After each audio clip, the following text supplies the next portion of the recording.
Growing Up. Gra wydana 14 października 2021 przez producenta Vile Monarch. Grę można kupić na Steam za 67,99 zł, a na GG Deals można znaleźć oferty za około 40 zł z keyshopowych stron. Czy gra jest warta swojej ceny?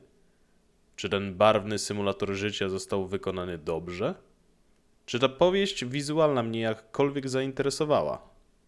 Cóż, zobaczymy. Witam serdecznie, z tej strony Kariot i witam w kolejnym filmie na tym kanale. Dziś opowiemy sobie o wrażeniach z gry. Z gry, którą znalazłem przypadkiem na Steam, jak szukałem sobie jakichś nowych i ciekawych gierek. Natrafiłem w pewnym momencie na ten tytuł i mnie zaciekawił samym opisem oraz oprawą graficzną, która wpadła mi w oko. Chwilę leżała ta gra na mojej liście życzeń na Steam, aż w pewnym momencie stwierdziłem, że czas ograć ten tytuł i przyznam, że zarówno jestem zachwycony, ale i ogromnie zawiedziony. Opowiedzmy sobie na początek coś o tej grze. Growing Up to powieść wizualna, która jest symulatorem życia. Dowiadujemy się, że mamy zaraz przyjść na świat. Musimy wybrać na początku opcję, czy chcemy oddać kwestię naszej płci oraz rodziców losowi, czyli losowym wyborom, czy chcemy sami wybrać, czy będziemy dziewczynką lub chłopcem oraz to, jak będą wyglądali nasi rodzice. Rodzimy się i zaczynamy życie. Jesteśmy małym berbeciem, który musi nauczyć się chodzić, potem gadać,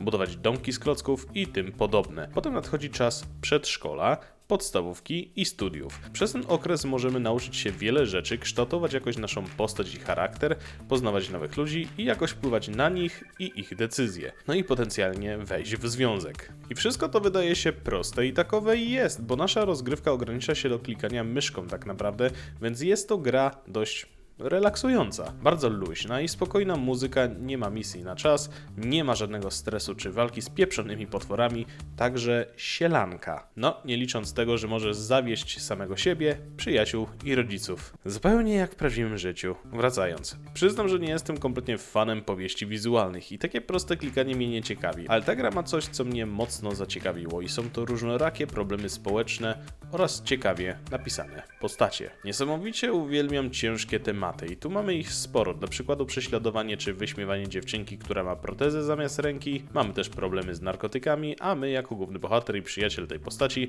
możemy spróbować jej pomóc, bo w przeciwnym razie nie będzie happy endingu do tej postaci, tylko zdradzę. Dodatkowo możemy z tymi postaciami wchodzić w relacje, jak przyjaźń czy miłość i spędzać jakoś czas jak kino czy kręgle. A oprócz tego, że możemy z nimi coś robić, to i sami możemy jakoś ciekawie zagospodarować czas i rozwijać się w różnych dziedzinach jak gotowanie, sztuka, moda, czy po prostu spędzać czas w salonie gier, czy grając w D&D. Także sporo mamy tego do roboty. Naszą postać możemy na bieżąco zmieniać, czyli fryzura oraz ciuchy i przyznam, że cholernie mi mało tego. Chciałbym, żeby wybór fryzur czy ubrań było wiele większy i była większa rozmaitość, dzięki czemu jeszcze bardziej byśmy mogli dopasować postać do swoich upodobań. Tylko kwestia tego, że to i tak wszystko szybko się kończy.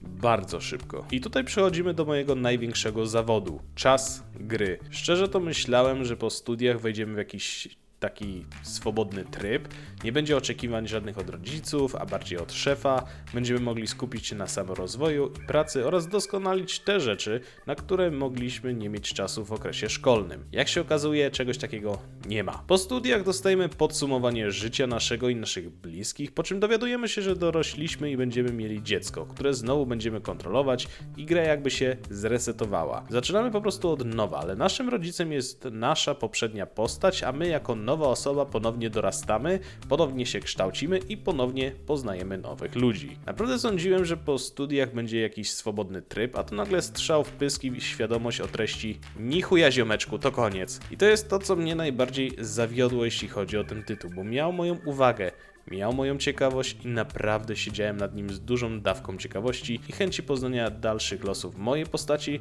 oraz moich przyjaciół. Mimo wszystko, mimo mojego zawodu, to i tak dobrze się bawiłem. Można tu poświęcić spokojnie czas na kształcenie swojej postaci, budowanie jej, rozwijanie i potem można zacząć znowu i znowu, by móc kolejny raz poprowadzić nową osobę przez życie. Naprawdę marzy mi się i chciałbym, żeby twórcy wydali kolejną część, ale o wiele bardziej rozbudowaną, czego im ogromnie życzę. Okej, przejdźmy do małego podsumowania. Technicznie Będąc szczerym, to raczej trudno to jakkolwiek popsuć, więc nie było żadnych problemów technicznych ani crashy, także jest dobrze. Audio. Muzyka jest bardzo spokojna i klimatyczna. Naprawdę przyjemnie się jej słucha podczas grania, więc audio jest na plus. Gameplay.